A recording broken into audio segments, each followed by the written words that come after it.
Hi friends, welcome to UR Creation.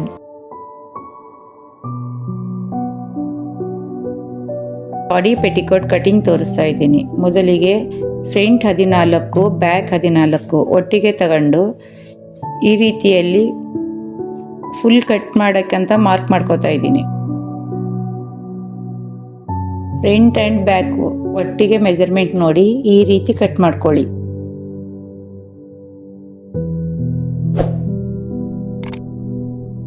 ನಂತರ cut ಮಾಡಿರೋ ಫ್ಯಾಬ್ರಿಕನ್ನು ಒಂದು ಫೋಲ್ಡ್ ಆಗಿರುತ್ತೆ ಅಲ್ವಾ, ನೆಕ್ಸ್ಟು ಇನ್ನೊಂದು ಫೋಲ್ಡ್ ಈ ರೀತಿ ತಗೋಬೇಕು. ತಗೊಂಡು ಕೆಳಭಾಗದಲ್ಲಿ ಒಂದು ಅರ್ಧ ಇಂಚು ಸ್ಟಿಚ್ಚಿಂಗಿಗಂತ ಮಾರ್ಕ್ ಮಾಡ್ಕೋಬೇಕು. ಹಾಗೆ ಮೇಲ್ಭಾಗದಲ್ಲೂ ಒಂದು ಅರ್ಧ ಇಂಚು ಸ್ಟಿಚ್ಚಿಗಂತ ಮಾರ್ಕ್ ಹಾಕೋಬೇಕು.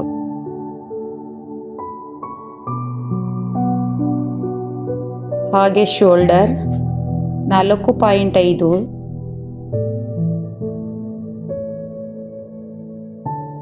ನೆಕ್ ವಿಡ್ತು 2 ಇಂಚು, ಕಂಕಳಿನ ಭಾಗ ನಮಗೆ ಎಷ್ಟು ಬೇಕೋ ಅಷ್ಟು 5.5 ಇಡ್ತಾ ಇದ್ದೀನಿ ನಾನು. ಮೇಲ್ಗಡೆ ಶೋಲ್ಡರ್ ಹೇಗೆ ಮೆಜರ್ಮೆಂಟ್ ನೋಡ್ತೀವೋ ಅದೇ ಥರ ಇಲ್ಲೂ ಮೆಜರ್ಮೆಂಟ್ ನೋಡ್ಬೇಕು, ಸೇಮ್ 4.5. ಕಂಕಳಿನ ಭಾಗ ಈ ಕಡೆನೂ ಒಂದು ಟೈಮ್ ನೋಡ್ಕೊಂಡು ಈ ರೀತಿ 2 ಡಾಟನ್ನು ಈ ರೀತಿ ಸೇರಿಸ್ಕೋಬೇಕು.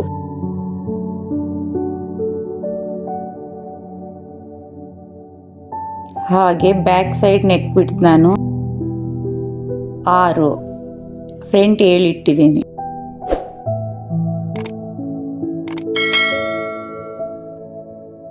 ನಂತರ ಈ ರೀತಿ ಲೈನ್ ಹಾಕ್ಕೋಬೇಕು. ಫ್ರಂಟ್ ಆ್ಯಂಡ್ ಬ್ಯಾಕ್ 2 ನಾನು ಒಟ್ಟಿಗೆ ಫೋಲ್ಡ್ ಮಾಡಿರೋದ್ರಿಂದ 2 ಮಾರ್ಕ್ ಮಾಡಿ ಈ ರೀತಿ ಮಾರ್ಕ್ ಮಾಡ್ತಾ ಇದ್ದೀನಿ. ನೆಕ್ಸ್ಟು ಕರು ಸ್ಕೇಲಿಂದ ಈ ರೀತಿ ಸರ್ಕಲ್ ಹಾಕೋತಾ ಇದ್ದೀನಿ.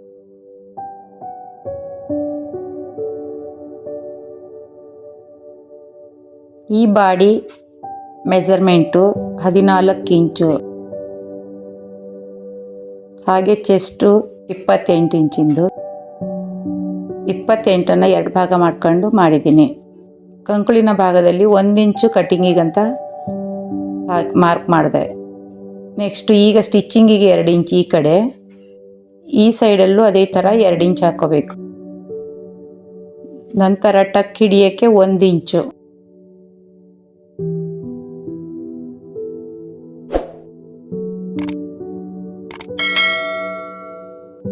ಡೀಪ್ ಯಾವ ಸೈಡ್ ಇದೆಯೋ ಫಸ್ಟ್ ಅದನ್ನು ಕಟ್ ಮಾಡಿಕೊಂಡೆ, ಯಾಕಂದರೆ ಕೆಳಗಡೆ ಒಂದು ಭಾಗ ಇರುತ್ತಲ್ವಾ ಹಾಗಾಗಿ. ನೆಕ್ಸ್ಟು ಮೇಲ್ಗಡೆದು ಕಟ್ ಮಾಡಿಕೊಂಡೆ. ಈಗ ಕಂಕಳಿನ ಭಾಗ ಕಟ್ ಮಾಡ್ಕೋತಾ ಇದ್ದೀನಿ. ಈ ರೀತಿ ಸ್ವಲ್ಪ ಮೇಲ್ಗಡೆ ಈ ರೀತಿ ಕಚ್ಚ ಕೊಡಬೇಕು, ಯಾಕಂದರೆ 2 ಫೋಲ್ಡ್ ಒಟ್ಟಿಗೆ ಇದೆ ಹಾಗಾಗಿ. ಇಲ್ಲಾಂದರೆ ಡಿಫ್ರೆನ್ಸ್ ಆಗುತ್ತದು ಸ್ಟಿಚ್ ಮಾಡಿ. ನೋಡಿ ಬಾಡಿ ರೆಡಿ ಆಯಿತು. ನೆಕ್ಸ್ಟು ಉಳಿದಿರೋ ಫ್ಯಾಬ್ರಿಕನ್ನು ಈ ರೀತಿ ಸಮನಾಗಿ ಇಟ್ಕೊಂಡು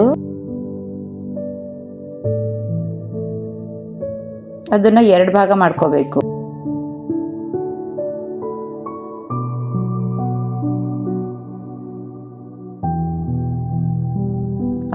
ಮತ್ತು ನೆರಿಗೆ ಹಾಗೂ ಬಾಡಿ ಮಧ್ಯದಲ್ಲಿ ಕೊಡ್ಲಿಕ್ಕಂತ ಈ ರೀತಿ 3 ಇಂಚು ಪಟ್ಟಿ ಇಟ್ಕೋತಾ ಇದ್ದೀನಿ.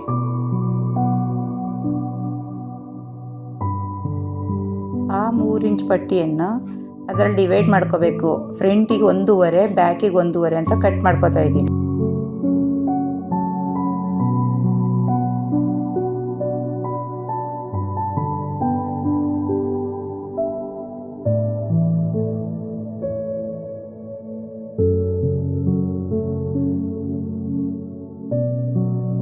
ಈ ರೀತಿ ಕಟ್ ಮಾಡಾದ್ಮೇಲೆ ಬಾಡಿ ಹಾಗೂ ನೆರಿಗೆ ಕೊಟ್ಟಾದ್ಮೇಲೆ ಈ ಪಟ್ಟಿಯನ್ನು ಅದ್ರ ಮೇಲೆ ಈ ರೀತಿ ಸ್ಟಿಚ್ ಮಾಡ್ಕೋಬೇಕು ಒಳಭಾಗದಿಂದ.